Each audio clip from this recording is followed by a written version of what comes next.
എല്ലാവർക്കും നമസ്കാരം. ഇന്നത്തെ നമ്മുടെ സത്സംഗം ആരംഭിക്കുകയാണ്. എല്ലാ ദിവസത്തെയും പോലെ ഈ ഒരു കർമ്മത്തെ ആ സർവേശ്വരൻ്റെ പാദങ്ങളിൽ അർപ്പിച്ചുകൊണ്ട് നമുക്ക് ആരംഭിക്കാം.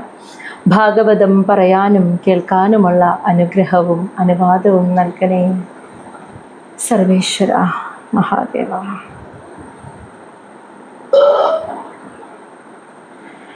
ഓം നമഃ ശിവായ. ഓം ഗും ഗുരുഭ്യോ നമഃ. ഓം നമോ നാരായണായ.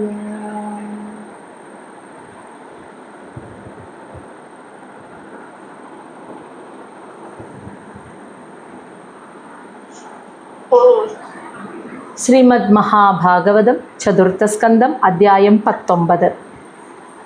പൃഥുരാജാവിൻ്റെ 100 അശ്വമേധയാഗങ്ങൾ, അതാണ് നമ്മൾ ഈ അധ്യായത്തിൽ കാണുന്നത്. അപ്പോൾ കഴിഞ്ഞ ആഴ്ചയിൽ നമ്മളിതിൻ്റെ 18ാമത്തെ അധ്യായം കണ്ടതിൽ പൃഥു മഹാരാജാവ് ഭൂമിദേവിയിൽ നിന്നും സർവ്വസമ്പൽ സമൃദ്ധിയെയും കറന്നെടുത്തതും അതിനുശേഷം ഭൂമിയിലെ ഓരോരോ ഭാഗങ്ങളായിട്ട്, അതായത് ഓരോരുത്തർക്കും താമസിക്കാൻ ഗ്രാമങ്ങൾ, നഗരങ്ങൾ, കാർഷിക പ്രദേശങ്ങൾ, വ്യവസായ പ്രദേശങ്ങൾ, ഖനികൾ, പട്ടാളക്കാർക്ക്, സൈനികർക്ക് താമസിക്കാനുള്ളത്, കോട്ടകൾ, ഇങ്ങനെ ഓരോരോ പ്രദേശങ്ങളായിട്ട് ആ ഒരു ഭൂമിയെ തരംതിരിച്ച് ഓരോരുത്തർക്കും അനുയോജ്യമായ രീതിയിൽ ജീവിക്കാൻ കഴിയുന്ന രീതിയിൽ ഭൂമിയെ തരംതിരിച്ച് അങ്ങനെ ഒരു സ്ഥിര ജീവിതത്തിന് വേണ്ട വഴിയിലേക്ക് താമസ സൗകര്യങ്ങളും രാജാവ് ഉണ്ടാക്കി കൊടുത്തു. അതുകൊണ്ട് തന്നെ ജനങ്ങളെ സംബന്ധിച്ചിടത്തോളം, പ്രജകളെ സംബന്ധിച്ചിടത്തോളം പൃഥു എന്ന് പറഞ്ഞാൽ പിതാവിന് തുല്യമായിരുന്നു. അവർക്ക് തൊഴിൽ ചെയ്ത് ജീവിക്കാനുള്ള വരുമാന മാർഗം, തൊഴിൽ മാർഗവും വസിക്കാനുള്ള ഓരോരുത്തർക്കും അനുയോജ്യമായ രീതിയിൽ അവരുടെ ഇഷ്ടത്തിനനുസരിച്ച് താമസിക്കാനുള്ള വാസസ്ഥലം അതിനനുയോജ്യമായ രീതിയിൽ ഭൂമിയെ ഒരുക്കിയെടുക്കാനും പൃഥുവിന് കഴിഞ്ഞു. ഇത്രയും ഭാഗങ്ങളാണ് നമ്മൾ കണ്ടത്. ഇനി പൃഥു മഹാരാജാവ് നടത്തുന്ന അശ്വമേധയാഗം നമ്മൾ കേട്ടിട്ടുണ്ട്. അശ്വമേധയാഗം 100 അശ്വമേധയാഗം നടത്തുന്ന ഒരാളാണ് പിന്നീട് ഇപ്പോൾ ആ രാജാവ് രാജ്യം ഭരിക്കുമ്പോൾ ആരാണോ ദേവലോകത്തിൻ്റെ അധിപതിയായി ഇന്ദ്രനായിരിക്കുന്നത്, എന്നാൽ ഭൂമിയിൽ 100 അശ്വമേധയാഗം പൂർത്തിയാക്കുന്ന രാജാവാണ് പിന്നീട് ഇന്ദ്രനായി ഭവിക്കുക. അതാണ് ഇന്ദ്രൻ്റെ സ്ഥാനം. ദേവലോകത്തിൻ്റെ സ്വർഗത്തിൻ്റെ അധിപതിയായ ഇന്ദ്രൻ്റെ സ്ഥാനം 100 അശ്വമേധയാഗം നടത്തുന്ന രാജാവിനാണ് കിട്ടുക. അപ്പോൾ ഇവിടെ പൃഥു 100 അശ്വമേധയാഗങ്ങൾ നടത്തുന്നതാണ് നമ്മൾ ഈ അധ്യായത്തിൽ കാണാൻ പോകുന്നത്. അധ്യായം 19 ശ്ലോകം 1. മൈത്രേയ ഉവാച അത അദീക്ഷതഃ രാജാ തു ഹയമേധ ശതേന സഹ ബ്രഹ്മാവർത്തേ മനോഹോ ക്ഷേത്രേ യത്ര പ്രാചീ സരസ്വതി. അതാ അനന്തരം, അതായത് തൊട്ടു മുന്നത്തെ അധ്യായത്തിൽ പറഞ്ഞു നിർത്തിയതിൻ്റെ ബാക്കി, പൃഥു മഹാരാജാവ് നഗരങ്ങളൊക്കെ ഗ്രാമങ്ങളൊക്കെ ഭൂമിയെ വാസയോഗ്യമാക്കിയതിന് ശേഷം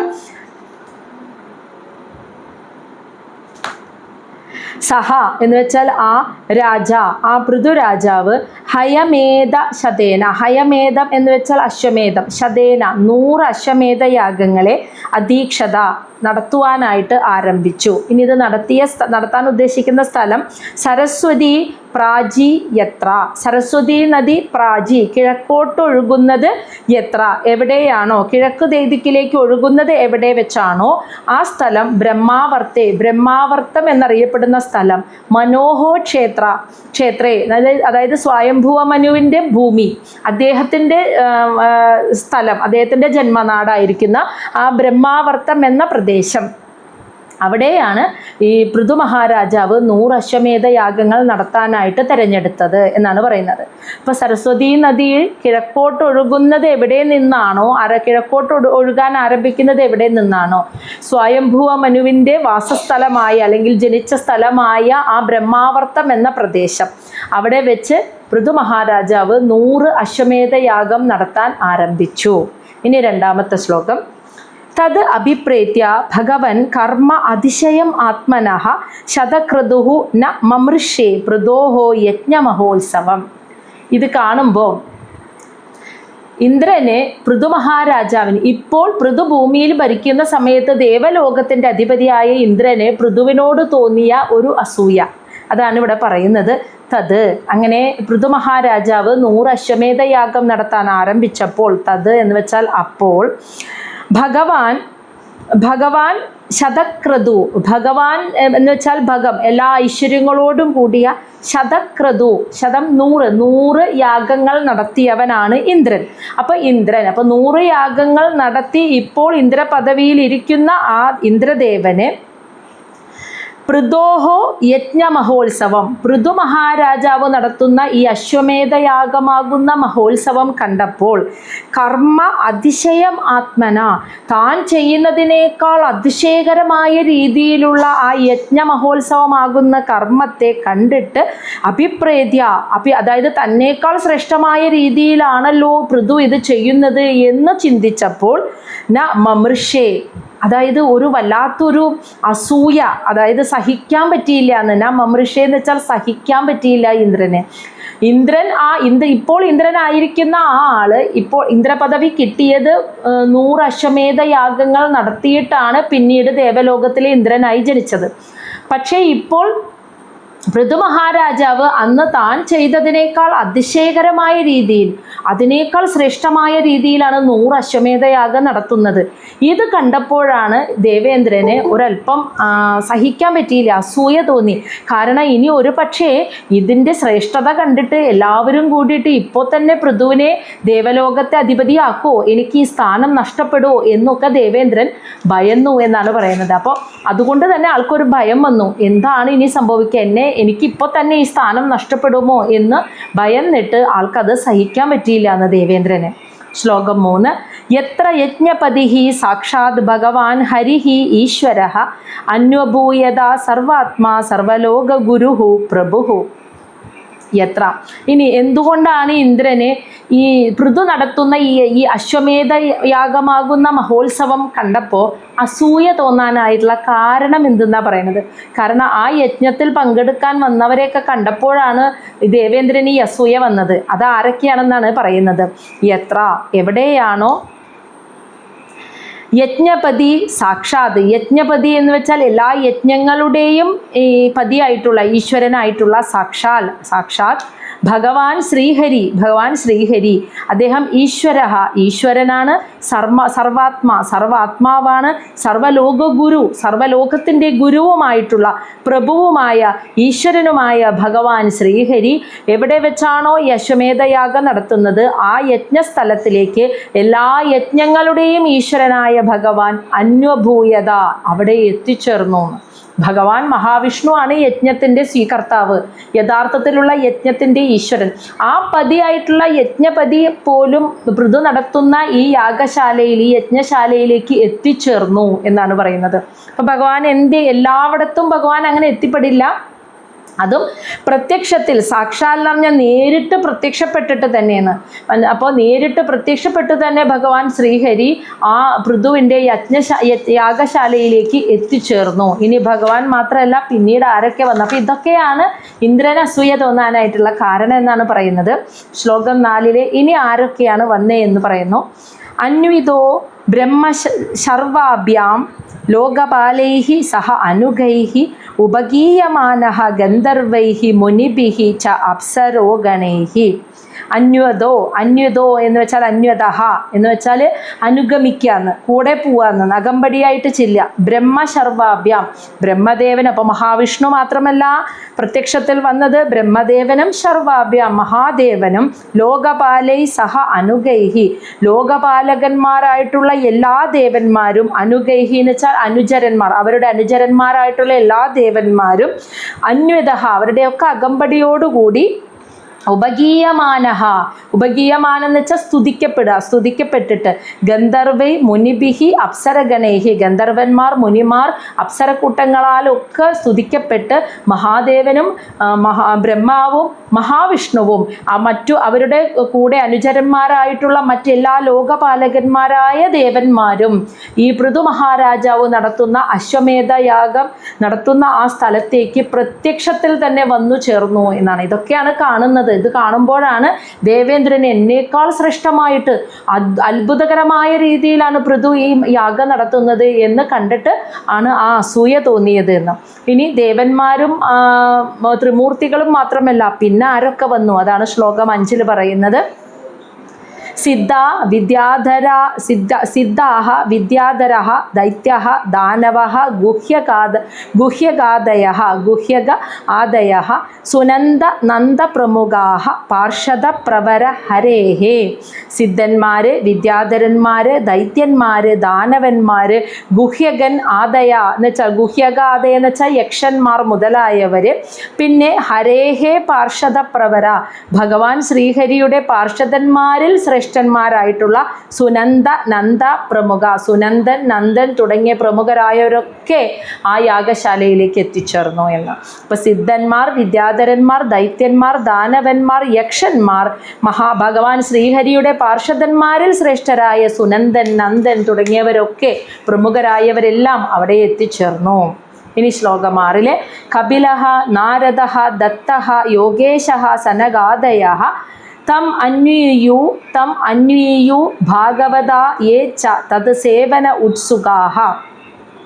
കപില മഹർഷി, നാരദ മഹർഷി, ദത്താത്രേയ മഹർഷി, സനകാദയ യോഗേശ, സനകൻ മുതലായ മഹർഷിമാരോടുകൂടെ യോഗേശൻ എന്ന് വെച്ചാൽ ഗുരുക്കന്മാര്, നിഗൂഢ ശക്തിയുള്ള യോഗികള്, ഇവരെല്ലാം തന്നെ തത് സേവന ഉത്സുക ഭഗവാൻ മഹാവിഷ്ണുവിനെ സേവിക്കാനുള്ള ആകാംക്ഷയോട് കൂടിയിട്ട് ഭാഗവത ഭഗവാന്റെ മഹാഭക്തന്മാരായ അവരെല്ലാവരും ആ വിഷ്ണു ഭഗവാനെ അനുഗമിച്ചുകൊണ്ട് അവിടെ എത്തിച്ചേർന്നു എന്ന്.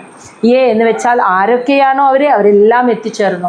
കപില മഹർഷി, നാരദ മഹർഷി, ദത്താത്രേയ മഹർഷി, സനകാദികളുടെ കൂടെ മറ്റു നിഗൂഢ ശക്തിയുള്ള യോഗീശ്വരന്മാര്, ഇവരെല്ലാം ഭഗവാനെ സേവിക്കുന്നതിൽ ഉത്സുകരായിട്ടുള്ള ആകാംക്ഷയോടുകൂടി വരുന്ന ഭക്തരാണ്, മഹാഭക്തരാണ്. അവരെല്ലാം മഹാവിഷ്ണുവിനെ അനുഗമിച്ചുകൊണ്ട് അവിടെ എത്തിച്ചേർന്നു. അപ്പം മഹർഷിമാര്, സിദ്ധന്മാര് തുടങ്ങിയവരും ദേവന്മാര്, ത്രിമൂർത്തികൾ എല്ലാം പൃഥുവിൻ്റെ യജ്ഞശാലയിൽ തന്നെ വന്നെത്തി.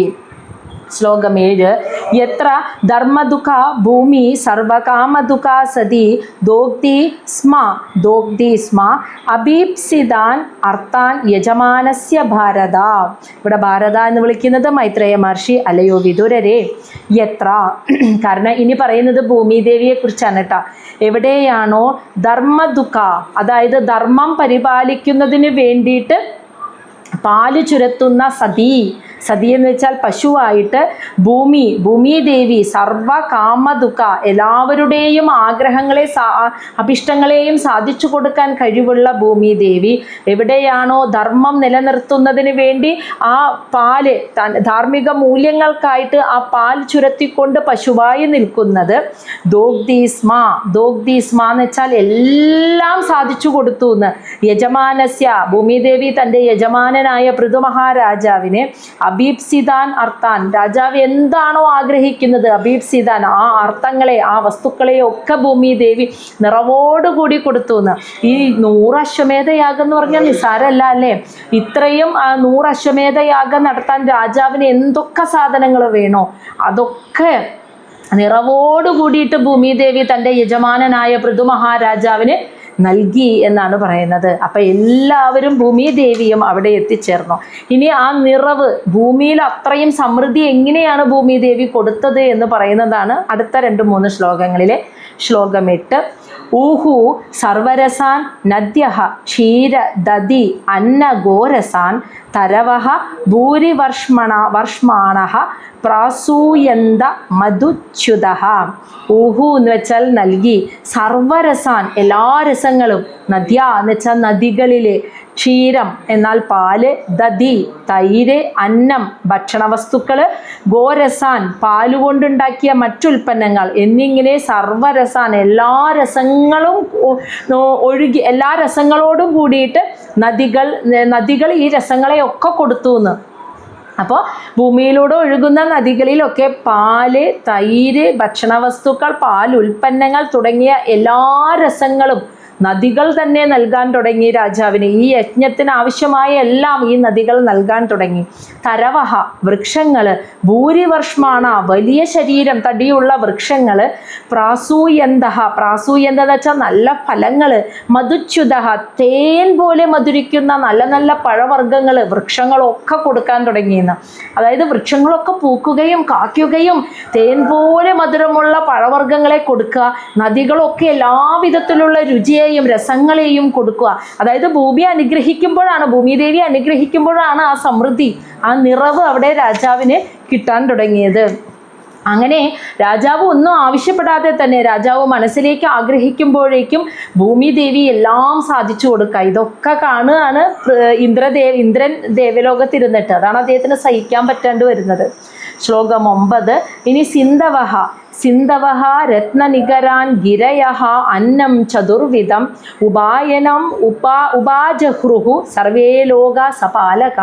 അതായത് സമുദ്രങ്ങൾ, സിന്ധവഹ എന്ന് വെച്ചാൽ സമുദ്രങ്ങൾ, രത്നനികരാൻ രത്നങ്ങളുടെ കൂമ്പാരത്തെ കൊടുത്തു നിന്ന് സമുദ്രങ്ങൾ, ഗിരയഃ പർവ്വതങ്ങൾ, അന്നം ചതുർവിധം 4 വിധത്തിലുള്ള അന്നത്തെ കൊടുത്തു എന്ന് വെച്ചാൽ 4 വിധം എന്ന് വെച്ചാൽ മധുരമുള്ളത്, കയ്പുള്ളത്, എരിവുള്ളത്, പുളിപ്പുള്ളത് 4 വിധത്തിലുള്ള ഭക്ഷണ പദാർത്ഥങ്ങളും അന്നവും പർവ്വതങ്ങൾ നൽകി. സമുദ്രങ്ങൾ നിരവധി രത്നങ്ങളെ നൽകി.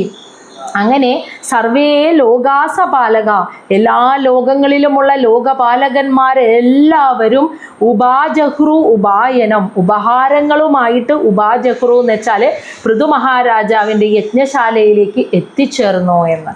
എല്ലാവരും വെറും കൈയോടെയല്ല വരുന്നത്, എല്ലാവരും ഓരോ സാധനങ്ങളും ഉപഹാരങ്ങളും കൊണ്ട് ആ യജ്ഞത്തിൽ പങ്കെടുക്കാനായിട്ട് എത്തിച്ചേരുകയായിരുന്നു. രാജാവ് ഒന്നിനു വേണ്ടിയും കഷ്ടപ്പെടണ്ട, എല്ലാം അവിടെ നിറവോടുകൂടി എത്തിച്ചേരുകയായിരുന്നു എന്നർത്ഥം. ശ്ലോകം 10. ഇതി ച അദോക്ഷജ ഈശസ്യ പൃഥോഹോതു പരമോദയം അസൂയൻ ഭഗവാൻ ഇന്ദ്ര പ്രതിഘാതം അചീകരത്.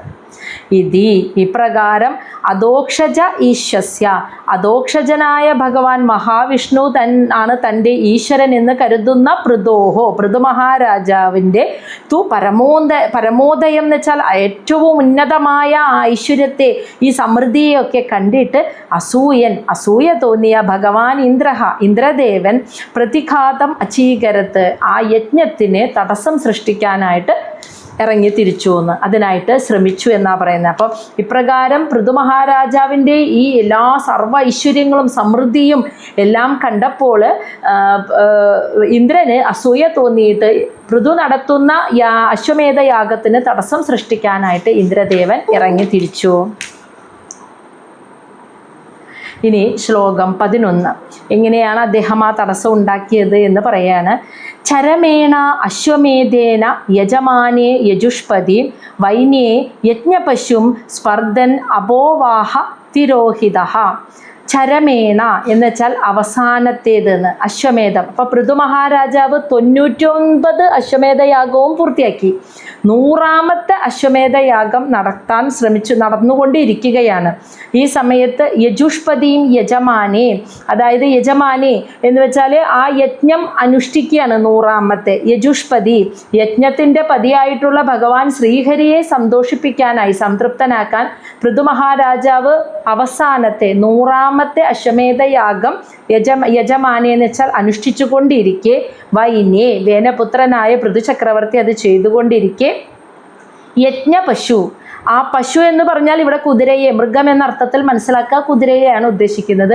അശ്വമേധയാഗത്തിൻ്റെ അവസാനത്തിൽ ഉപയോഗിക്കാനായിട്ട് സൂക്ഷിച്ച് കെട്ടി നിർത്തിയിരുന്ന കുതിരയെ സ്പർദ്ധൻ എന്ന് വെച്ചാൽ അതിനെ, ആ യജ്ഞപശുവിനെ സ്പർദ്ധ തോന്നിയിട്ട്, അതായത് അസൂയ തോന്നിയിട്ട്, തിരോഹിത എന്ന് വെച്ചാൽ വേഷം, ഇന്ദ്രദേവൻ നേരെ ഇന്ദ്രനായിട്ട് വരികയല്ല, വേഷം മാറി വന്നിട്ട് അബോവാഹ ഈ കുതിരയെ അപഹരിച്ചിട്ട് അവിടെ നിന്ന് അപ്രത്യക്ഷമായി പോയിന്ന്, കുതിരയെയും കൊണ്ടുപോയി എന്നാണ് പറയുന്നത്.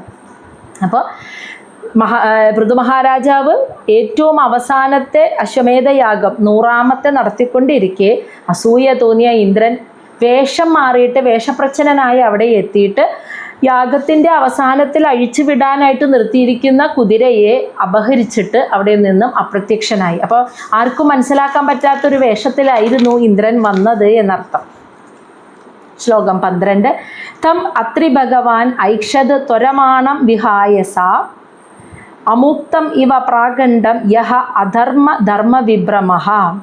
തം ആ ഇന്ദ്രനെ അത്രി ഭഗവാൻ അത്രി മഹർഷി ഐക്ഷത് കണ്ടു എന്ന്. അപ്പോൾ അത്രി മഹർഷിക്ക് മനസ്സിലായി അത് ഇന്ദ്രനാണെന്ന്. ത്വരമാണം വളരെ വേഗത്തിൽ വിഹായസ ആകാശത്തിലൂടെ പാഞ്ഞു പോകുന്ന ഇന്ദ്രനെ അത്രി മഹർഷി കണ്ടു.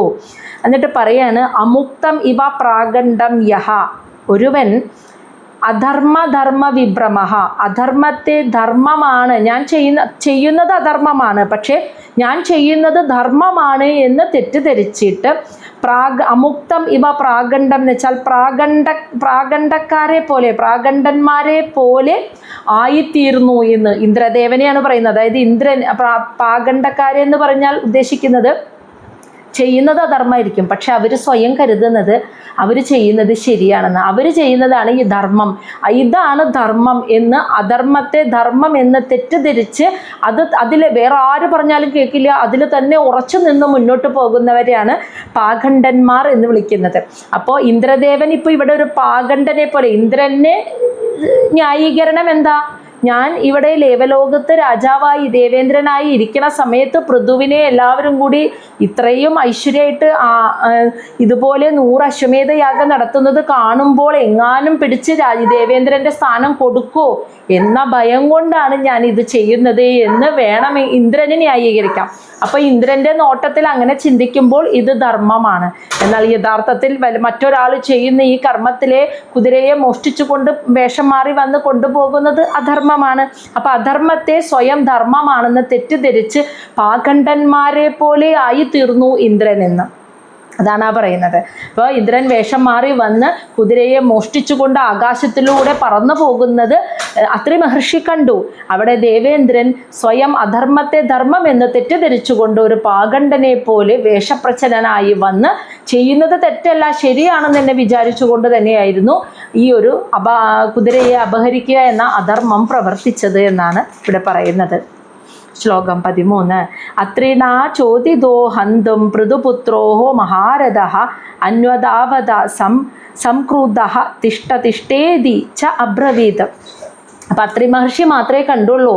വേഷം മാറി വന്നെങ്കിൽ കൂടിയും ആ ആകാശത്തിലൂടെ വളരെ വേഗത്തിൽ പാഞ്ഞു പോകുന്നത് ദേവേന്ദ്രനാണെന്ന് അത്രി മഹർഷിയാണ് കണ്ടത്. അപ്പം അത്രി മഹർഷിയാൽ ചോദിതഃ പ്രേരിപ്പിക്കപ്പെട്ടിട്ട് പൃഥു മഹാരാജാവിൻ്റെ പുത്രൻ മഹാരഥഃ മഹാവീരനായ അവൻ ഹന്തും ഇന്ദ്രനെ വധിക്കുവാൻ അന്വതാവത് പൃഥുപുത്രൻ ഈ ഇന്ദ്രൻ്റെ പിന്നാലെ പാഞ്ഞു ചെന്നു എന്ന്.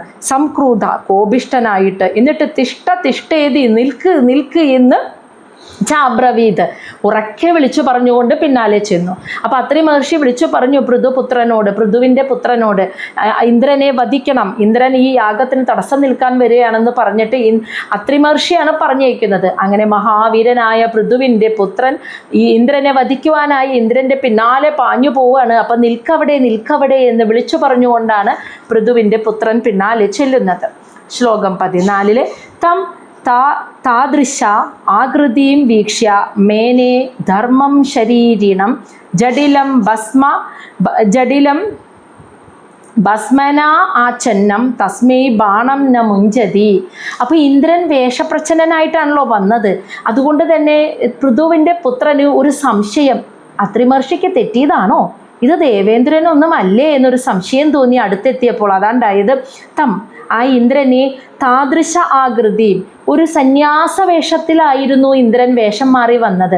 അപ്പോൾ ആ സന്യാസ വേഷത്തിലുള്ള ഇന്ദ്രനെ, കപടവേഷം ധരിച്ച് സന്യാസിയുടെ രൂപത്തിൽ വന്ന ഇന്ദ്രനെ വീക്ഷ്യ അടുത്ത് കണ്ടപ്പോൾ മേനെ എന്ന് വെച്ചാൽ വിചാരിച്ചു, ധർമ്മം ശരീരണം, ധർമ്മം ഒരു ശരീരരൂപം എടുത്തു വന്ന ഒരു ധർമ്മിഷ്ഠനായ സന്യാസിയാണോ ഇത് എന്ന് പൃഥുവിൻ്റെ പുത്രൻ തെറ്റിദ്ധരിച്ചു. അങ്ങനെ കാരണം ജഡിലം ജടാധാരിയായിരുന്നു. ഭസ്മന ആചന്നം, ഭസ്മം മുഴുവൻ ശരീരത്തിൽ ആകെ പൂശി ജടാധാരിയായിട്ടുള്ളൊരു രൂപമായിരുന്നു.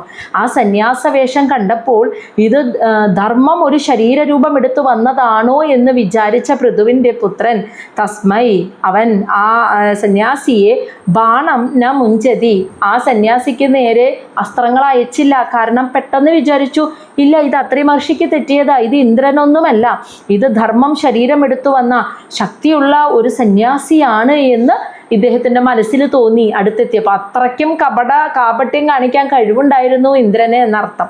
അപ്പം ശരിക്കും ഇതൊരു സന്യാസിയാണെങ്കിലോ എന്ന് കരുതിയിട്ട് അവൻ്റെ നേരെ, ഇന്ദ്രൻ്റെ നേരെ അസ്ത്രം അയച്ചില്ല എന്നാണ് പറയുന്നത്.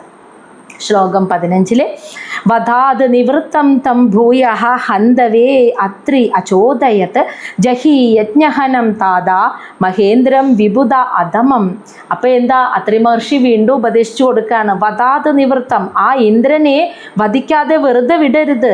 തം, ആ രാജകുമാരനോട് പറയാണ്, ഭൂയഃ, വീണ്ടും, ഹന്തവേ, വധിക്കാൻ, അത്രി അചോദയത്, അത്രി മഹർഷി വീണ്ടും ഈ പൃഥുവിൻ്റെ പുത്രനെ ഇങ്ങനെ പ്രേരിപ്പിച്ചു, അവനെ വധിക്കാതെ വിടരുത്. കാരണം ജഹി എന്ന് വെച്ചാൽ സംശയിക്കേണ്ട, അവനെ കൊന്നോളൂ. യജ്ഞഹനം, നിന്റെ പിതാവ് നടത്തുന്ന യജ്ഞത്തെ തടസ്സപ്പെടുത്താൻ വന്നവനാണ് താതാ, അല്ലയോ പുത്ര, അതുകൊണ്ട് അവനെ കൊന്നോളൂ. മഹേന്ദ്രം, അവൻ ഇന്ദ്രനാണ്. വിബുധ അധമം, ദേവന്മാരിൽ തന്നെ അധമനാണ് അവൻ. അതാണ് ഇത്രയും വലിയ തെറ്റ് കാണിച്ചത്. ദേവന്മാരിൽ തന്നെ അധമനായ ഇന്ദ്രനാണ് അവൻ. അവൻ നിന്റെ പിതാവ് നടത്തുന്ന യജ്ഞത്തെ മുടക്കാൻ വന്നതാ, അതുകൊണ്ട് അവനെ വെറുതെ വിടരുത്, അവനെ വധിക്കൂ എന്ന് അത്രി മഹർഷി വീണ്ടും പൃഥു മഹാരാജാവിനെ, പൃഥുവിൻ്റെ പുത്രനെ വീണ്ടും ഇങ്ങനെ പ്രേരിപ്പിച്ചു, അവനെ വെറുതെ വിടരുത് എന്ന് പറഞ്ഞിട്ട്. ശ്ലോകം 16 ഏവം വൈന്യ സുതഃ പ്രോക്തഃ ത്വരമാണം വിഹായസ അന്വദ്രവത് അഭിക്രൂധ രാവണം ഗൃദ്രരാഡ് ഇവ. ഇപ്പം എന്താണ് ഇവിടെ പറയുന്നത് വെച്ചാൽ, ഗൃദ്രരാഡ് എന്ന് വെച്ചാൽ ജടായു, കഴുകൻ. രാവണം ഇവ, രാവണൻ സീതയെ കട്ടുകൊണ്ട് പോകുമ്പോൾ ജടായു പിന്നാലെ പാഞ്ഞു ചെല്ലുന്നത് പോലെ, ഇവ എന്ന് വെച്ചാൽ എന്ന പോലെ, അക്രൂധ വളരെ കോപിഷ്ഠനായിട്ട്, അന്വദ്രാവത്ത് പിന്തുടർന്നു എന്ന്. ഏവം, ഇപ്രകാരം, വൈന്യസുതഃ പൃഥുവിൻ്റെ പുത്രൻ, പ്രോക്തഃ അത്രി മഹർഷി ഇങ്ങനെ പറയുന്നത്, ആജ്ഞാപിച്ചത് കേട്ടപ്പോൾ, ത്വരമാണം വിഹായസം, വളരെ വേഗത്തിൽ ആകാശത്തിലൂടെ പാഞ്ഞു പോകുന്ന ദേവേന്ദ്രൻ്റെ പിന്നാലെ അത്രി മഹർഷി വീണ്ടും പ്രേരിപ്പിച്ചപ്പോൾ, പൃഥുവിൻ്റെ പുത്രൻ സീതാദേവിയെയും കൊണ്ട് രാവണൻ പോകുമ്പോൾ പിന്നാലെ ജടായു പാഞ്ഞു ചെന്നതുപോലെ പിന്നാലെ ചെന്നു എന്ന്. ആകാശത്തിലൂടെ തന്നെ പൃഥുപുത്രൻ പിന്നാലെ ചെന്നു. അപ്പോൾ വീണ്ടും അദ്ദേഹത്തിന് ബോധ്യപ്പെട്ടു, ശരിയായിരിക്കാം അത്രി മഹർഷി പറയുന്നത്. അപ്പോൾ പിന്നാലെ ഞാൻ ചെല്ലണം, അവൻ ഇന്ദ്രൻ തന്നെയാണ്, വെറുതെ വിടരുതെന്ന് തോന്നിയപ്പോൾ പൃഥുവിൻ്റെ പുത്രൻ വീണ്ടും പിന്നാലെ പാഞ്ഞു ചെന്നു. ശ്ലോകം 17 സഹ അശ്വം രൂപം ച തദ് ഹിത്വാ തസ്മാ അന്തർഹിതഃ സ്വരാട് വീരഃ സ്വപശും ആദായ പിതുഹു യജ്ഞം ഉപേയിവാൻ. സഹ, ആ അശ്വം, കുതിരയെയും, തത് രൂപം ച, താൻ എടുത്ത ആ സന്യാസവേഷത്തെയും, ഹിത്വ, ഉപേക്ഷിച്ചിട്ട്, തസ്മാ, ആ പൃഥുപുത്രൻ്റെ കയ്യിൽ നിന്നും രക്ഷയില്ല എന്ന് മനസ്സിലായപ്പോൾ, സ്വരാട്, ഇന്ദ്രൻ, അന്തർഹിത, അപ്രത്യക്ഷനായി എന്ന് വേഗം. അപ്പോൾ പിന്നാലെ പാഞ്ഞു വരുന്ന പൃഥുപുത്രനെ കണ്ടപ്പോൾ ഇന്ദ്രന് മനസ്സിലായി രക്ഷയില്ല, ഇനി ഇങ്ങനെ കുതിരയെയും കൊണ്ട് സന്യാസവേഷത്തിൽ പാഞ്ഞാൽ ശരിയാവില്ല എന്ന് മനസ്സിലായപ്പോൾ കുതിരേനെയും ആ സന്യാസവേഷത്തെയും അങ്ങ് ഉപേക്ഷിച്ചിട്ട് ഇന്ദ്രൻ അവിടെ നിന്ന് അപ്രത്യക്ഷനായി പോയി. അങ്ങനെ വീരനായ പൃഥുപുത്രൻ സ്വപശും, തൻ്റെ ആ കുതിരയെയും ആദായ എടുത്തുകൊണ്ട്, പിതുഹു യജ്ഞ ഉപേയുവാൻ, പിതാവ് നടത്തുന്ന അശ്വമേധയാഗം നടത്തുന്ന ആ സ്ഥലത്തിലേക്ക് എത്തിച്ചേർന്നു. അങ്ങനെ പൃഥുപുത്രൻ പിന്നാലെ പാഞ്ഞു വരുന്ന കണ്ട് പേടിച്ച ഇന്ദ്രൻ ആ സന്യാസവേഷവും ഉപേക്ഷിച്ചു, കുതിരേനെ ഉപേക്ഷിച്ചിട്ട് അവിടെ നിന്ന് അപ്രത്യക്ഷനായി പോയപ്പോൾ പൃഥുപുത്രൻ കുതിരയെയും കൊണ്ട് പിതാവിൻ്റെ യജ്ഞശാലയിലേക്ക് തിരിച്ചു കൊണ്ടുവന്ന് അവിടെ എത്തിച്ചേർന്നു. എന്നാലും ദേവേന്ദ്രൻ വെറുതെ വിടുമോ? ഇല്ല. ഇന്ദ്രന് വീണ്ടും അസൂയ മൂത്തിരിക്കല്ലേ, അപ്പോൾ വീണ്ടും അടുത്ത വേഷത്തിൽ വരികയാണ് കേട്ടോ. അതാണ് നമ്മൾ ഇനി അടുത്ത ശ്ലോകത്തിൽ കാണുന്നത്.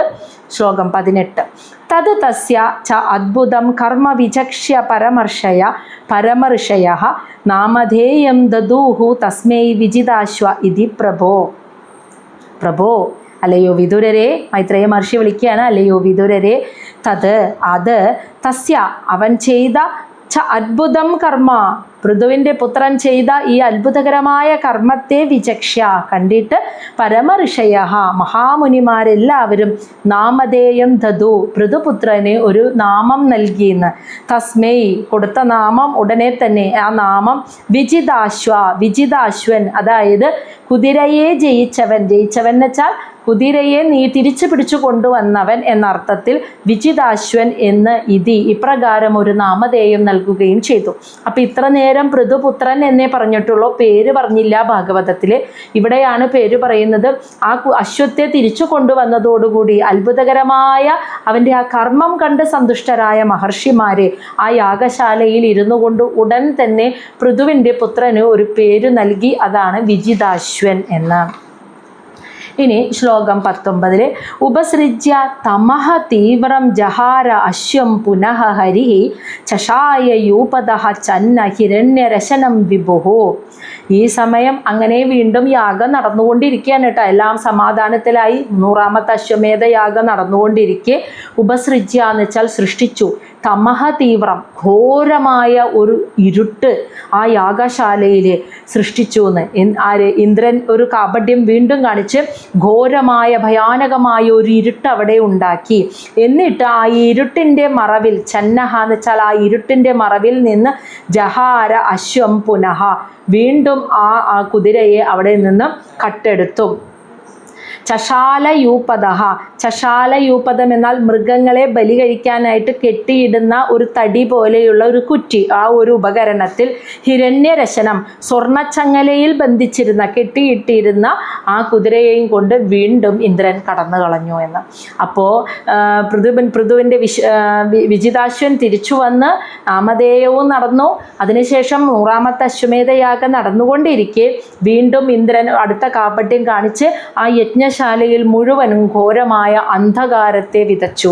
ആ അന്ധകാരം, ആ ഇരുട്ടുണ്ടാക്കിയിട്ട് ആ ഇരുട്ടിൻ്റെ മറവിൽ ആരും കാണാതെ വേഷപ്രച്ഛന്നനായി വന്നിട്ട് ഈ ബലി കൊടുക്കാനായിട്ട് ഉള്ള മൃഗങ്ങളെ കെട്ടിയിടുന്ന സ്വർണ്ണച്ചങ്ങല കൊണ്ട് കെട്ടിയിട്ടിരിക്കുന്ന ആ കുറ്റിയിൽ നിന്നും ഈ കുതിരയെ അപഹരിച്ച് വീണ്ടും ഇന്ദ്രൻ പോയി. ശ്ലോകം 20 അത്രീ സന്ദർശനം ആസ ത്വരമാണം വിഹായസ കപാല ഗഡ്വാംഗധരം വീരഃ നയേനം അബാധതഃ. വീണ്ടും അത്രി മഹർഷി കണ്ടു ഇന്ദ്രൻ വന്ന് വീണ്ടും അപഹരിച്ചു എന്ന്. അതാണ് അത്രി സന്ദർശനം ആസ, അത്രി മഹർഷി വീണ്ടും കണ്ടു, ഇത് കാണാനിടയായി. ത്വരമാണം വിഹായസ എന്നാൽ ആകാശത്തിലൂടെ വളരെ വേഗത്തിൽ ഇന്ദ്രൻ കുതിരയെയും കൊണ്ട് പാഞ്ഞു പോകുന്നത് അത്രി മഹർഷി കണ്ടു. ഇപ്രാവശ്യം ഇന്ദ്രൻ എടുത്ത വേഷം കപാലം, തലയോടുകൾ കൊണ്ട് ഗഡ്വാംഗധരം, തലയോടുകൾ വെച്ചിട്ടുള്ള യോഗദണ്ഡ് കയ്യിൽ പിടിച്ച് ശിവന്റെ ഭൂതഗണമാണെന്ന് ആളുകൾക്ക് തോന്നുന്ന രീതിയിൽ, ഓൾറെഡി ഈ യജ്ഞത്തിൽ പങ്കെടുക്കാൻ മഹാദേവൻ അവിടെ വന്നിട്ടുണ്ട്, അപ്പം ശിവഭൂതഗണമാണ് എന്ന് എല്ലാവർക്കും തോന്നുന്ന രീതിയിൽ തലയോടുകൊണ്ടുള്ള ഒരു യോഗദണ്ഡൊക്കെ കൈ പിടിച്ചിട്ടാണ് ആ കപടവേഷത്തിലാണ് ഇന്ദ്രൻ വന്നത്. അങ്ങനെ വന്ന് നിൽക്കുന്ന ആ ഇന്ദ്രൻ കുതിരയെയും കൊണ്ട് ആ ഇരുട്ടത്ത് കടന്നു കളഞ്ഞത് അത്രി മഹർഷി കണ്ടു.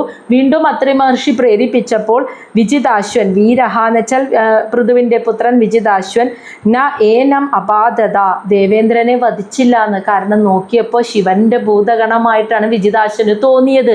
ആ രൂപമല്ലേ. അപ്പോൾ വിജിതാശ്വൻ അത് മനസ്സിലാക്കാൻ പറ്റണില്ല. അപ്പോൾ വിജിതാശ്വൻ പേടിച്ചിട്ട് ഇന്ദ്രനെതിരെ അസ്ത്രങ്ങൾ അയച്ചില്ല. അപ്പോൾ അത്രി മഹർഷി വീണ്ടും ഉപദേശിക്കുകയാണ്, നീ വിചാരിക്കുന്ന പോലെ ശിവഭൂതഗണമല്ല, അത് ദേവേന്ദ്രനാണ്, അവനെ വധിക്കൂ എന്ന് വീണ്ടും ഉപദേശിക്കുന്നു. അതാണ് 21. അത്രീണാ ചോദിതഃ തസ്മൈ സന്തതേ വിശിഖം രുഷാ സഹ അശ്വം രൂപം ച തത് ഹിത്വാ തസ്തൗ അന്തർഹിതഃ സ്വരാട്.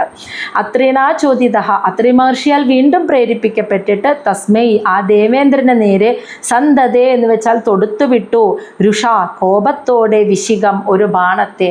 വീണ്ടും അത്രി മഹർഷി ഉപദേശിച്ചു, അത് ശിവഭൂതഗണമല്ല ഇന്ദ്രനാണെന്ന് പറഞ്ഞ് ഉപദേശിച്ചപ്പോൾ ദേഷ്യം വന്നിട്ട് പൃഥുവിൻ്റെ പുത്രൻ വിജിതാശ്വൻ ഒരു ബാണം അവന് നേരെ അയച്ചു. അപ്പോൾ ദേവേന്ദ്രൻ എന്താ ചെയ്തത്? സഹ, ആ അശ്വം, കുതിരയെയും, രൂപം ച, ഇപ്പം എടുത്ത രണ്ടാമത്തെ ആ രൂപത്തെയും അതിനെയും ഹിത്വ, ഉപേക്ഷിച്ചിട്ട് തസ്തൗ, അവിടെ തന്നെ, തസ്തൗ എന്ന് വെച്ചാൽ ആ സ്ഥലത്ത് തന്നെ, അന്തർഹിത എന്ന് വെച്ചാൽ അദൃശ്യനായിട്ട്, അവിടെ നിന്ന് പോയില്ല, അപ്രത്യക്ഷനായിട്ട് അദൃശ്യ രൂപത്തിൽ ആ യാഗശാലയിൽ തന്നെ മറഞ്ഞു നിന്നു എന്ന്, അടുത്ത അവസരത്തിന് വേണ്ടി. അപ്പോൾ ആർക്കും കാണാൻ പറ്റില്ലല്ലോ. സ്വരാട് എന്ന് വെച്ചാൽ ദേവേന്ദ്രൻ. അപ്പോൾ അത്രി മഹർഷി വീണ്ടും ഉപദേശിച്ചപ്പോൾ പൃഥുപുത്രൻ വിജിതാശ്വൻ തൻ്റെ അസ്ത്രം എടുത്തിട്ട് ഇന്ദ്രനെ നേരെ അയച്ചപ്പോൾ ഇന്ദ്രൻ എന്താ ചെയ്ത്? ഉടനെ തന്നെ രണ്ടാമതും ആ കുതിരയെയും ആ രണ്ടാമതെടുത്ത വേഷത്തെയും അങ്ങ് ഉപേക്ഷിച്ചു. എന്നിട്ട് അദൃശ്യ രൂപത്തിൽ ആ യാഗശാലയിൽ തന്നെ മറഞ്ഞ്, ആരും അറിയാത്ത രീതിയിൽ മറഞ്ഞു നിന്നു. അപ്പോൾ ഇനി വിജിതാശ്വന് അസ്ത്രങ്ങൾ കൊണ്ട് തോൽപ്പിക്കാൻ പറ്റില്ല, കാരണം സൂക്ഷ്മരൂപിയായിട്ടാണല്ലോ നിൽക്കുന്നത്. അങ്ങനെ നിന്നു എന്നാണ് പറയുന്നത്. ഇനി ശ്ലോകം 22. വീരഹ ച അശ്വം ഉപാദായ പിതൃയജ്ഞം അത അവ്രജത്ത് തദ് അവദ്യം ഹരേ രൂപം ജഗൃഹു ജ്ഞാനദുർബലഃ. വീരഹ, അതായത് പൃഥുവിൻ്റെ പുത്രൻ വീരനായ വിജിതാശ്വൻ, അശ്വം ഉപാദയ, കുതിരയെ വീണ്ടും വീണ്ടെടുത്ത്, പിതൃയജ്ഞം, പിതാവ് യജ്ഞം നടത്തുന്നവിടത്തേക്ക്, അതാ അനന്തരം അവ്രജത്ത്, കൊണ്ടുവന്നു. അങ്ങനെ വീണ്ടും വീരനായ വിജിതാശ്വൻ കുതിരയെ വീണ്ടെടുത്ത് പിതാവിൻ്റെ യജ്ഞശാലയിൽ കൊണ്ടുവന്ന് അവിടെ കെട്ടിയിട്ടു. എന്നിട്ട് പറയാണ്, തത് അവദ്യം, ഇന്ദ്രൻ കാണിച്ചാൽ ഈ അവദ്യം എന്ന് വെച്ചാൽ ഈ ഒരു വെറുക്കപ്പെടേണ്ട കർമ്മം, അതായത് ഈ കപടവേഷത്തിൽ വന്ന് അന്യൻ്റെ മുതലിനെ കട്ടെടുത്തു കൊണ്ടുപോകുന്ന വെറുക്കപ്പെടേണ്ട ഈ കർമ്മം, ഹരേഹേ രൂപം, അതായത് അതുപോലെ ഈ ഹരേ രൂപം എന്ന് വെച്ചാൽ ഇവിടെ ശ്രീഹരിയുടെ രൂപം എന്നല്ല, ഭഗവാൻ ഇന്ദ്രൻ എടുത്ത ആ കപട രൂപങ്ങളെയും ജഗൃഹു എന്ന് വെച്ചാൽ സ്വീകരിച്ചു. ഇന്ദ്രൻ്റെ ഈ പദ്ധതി ഉണ്ടല്ലോ, ഈ സൂത്രം, ഈ മറ്റുള്ളവരുടെ മുതൽ വേഷപ്രച്ഛന്നമായി വന്ന് കട്ടെടുക്കുക, ഈ അസൂയ തോന്നിയിട്ട്, ഈ ഒരു ചിന്താഗതിയും അതുപോലെ തന്നെ ഇന്ദ്രൻ എടുത്ത രൂപങ്ങളും ഇതിനെയൊക്കെ ഇന്ദ്രൻ ഉപേക്ഷിച്ചതിനെ ജഗൃഹു എന്ന് സ്വീകരിച്ചു. ദുർബലമായ ജ്ഞാനമുള്ളവർ എന്ന് പറഞ്ഞാൽ അറിവില്ലാത്ത ജനങ്ങൾ അതിനെ സ്വീകരിച്ചു. അതിൻ്റെ ബാക്കി പത്രമാണ് ഇന്നും ഈ ലോകത്ത് കാണുന്ന കള്ളവും ചതിയും വഞ്ചനയും ഒക്കെയെന്ന്. അപ്പം ഇതിന് തുടക്കമിട്ട ആൾ ഇന്ദ്രദേവനായിരുന്നു എന്നർത്ഥം. മറ്റൊരാളുടേക്ക് നല്ലത് വരുമ്പോൾ അസൂയ തോന്നിയിട്ട് ഏതെങ്കിലും രീതിയിൽ അത് നശിപ്പിക്കാനായിട്ടുള്ള ചിന്ത മനസ്സിലുണ്ടാവുന്നതിൻ്റെ തുടക്കം ഇന്ദ്രനാണ് കാണിച്ചത്. ആ ചിന്ത വന്നപ്പോൾ പല വേഷത്തിൽ, കപടവേഷത്തിൽ അഭിനയിച്ച് ചെന്നിട്ട് അവിടെ എന്തെങ്കിലും നാശങ്ങൾ ഉണ്ടാക്കാനായിട്ടുള്ള കപടവേഷത്തെയും ഇന്ദ്രൻ തന്നെയാണ് ഈ ലോകത്തിന് നൽകിയത്, ഇന്ദ്രദേവൻ തന്നെ. അതിനെ അറിവില്ലാത്ത ആളുകൾ, ശരിയായ ജ്ഞാനമില്ലാത്ത അറിവില്ലാത്ത ആളുകൾ അതിനെ അങ്ങ് സ്വീകരിച്ചു. അതിൻ്റെ ബാക്കി പത്രമായിട്ടാണ് ഇന്നും ലോകത്ത് കള്ളവും ചതിയും വഞ്ചനയും ഒക്കെ നിലനിൽക്കുന്നത്. കാരണം ആ ചിന്താഗതിയെയും അങ്ങനെയുള്ള സൂത്രങ്ങളെയും തെറ്റായ കാര്യങ്ങളെയും അറിവില്ലാത്തവരാണല്ലോ സ്വീകരിക്കുക. അറിവുള്ളവർ അതൊരിക്കലും സ്വീകരിക്കില്ല. കാരണം ദേവേന്ദ്രൻ ചെയ്തത് തെറ്റാണ് എന്ന് വിശ്വസിക്കുന്ന അറിവുള്ള ഒരാൾ ഒരിക്കലും ആ മാർഗത്തെ സ്വീകരിക്കില്ല. ഇന്ദ്രൻ ഉപേക്ഷിച്ചതിനെ സ്വീകരിച്ചത് അറിവില്ലാത്ത ജനങ്ങളായിരുന്നു, അജ്ഞാനികളായിരുന്നു. അവരിന്നും ഈ ലോകത്ത് ഇത് ചെയ്തുകൊണ്ടിരിക്കുകയാണ് എന്നാണ് പറയുന്നത്. ഇനി ഇതിൻ്റെ ബാക്കി നമുക്ക് നാളെ കാണാം.